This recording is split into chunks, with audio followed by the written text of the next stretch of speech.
अर्जुन के मन में सवालों की बाढ़ आ गई थी।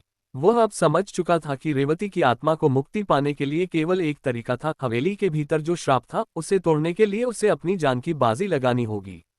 उसकी आंखों के सामने रेवती की आत्मा का दर्दनाक दृश्य लगातार घूम रहा था।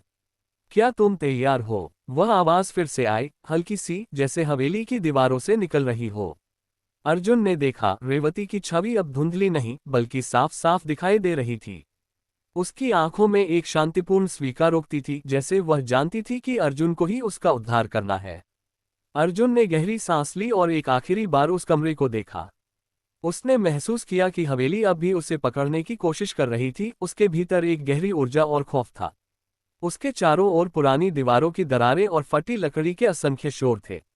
जैसे ही अर्जुन ने एक कदम आगे बढ़ाया, अचानक एक अजीब सी आवाज आई, जैसे कुछ फर्श के नीचे से खिसक रहा हो। उसने देखा, तहखाने के दरवाजे के पास एक पुराना संदूक पड़ा था, जिसकी लकड़ी पूरी तरह से सड़ी हुई थी। संदूक के पास एक गहरी छाया थी और अर्जुन को लगा कि जैसे वह छाया उसे पुकार रही हो। तभी अचानक रेवती की आत्मा प्रकट हुई।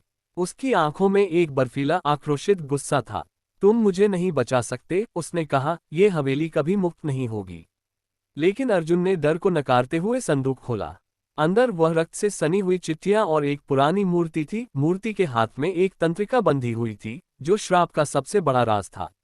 अर्जुन ने बिना किसी भय के उस मूर्ति को उठाया और जैसे ही वह तंत्रिका खोली, हवेली में एक जोरदार धमाका हुआ।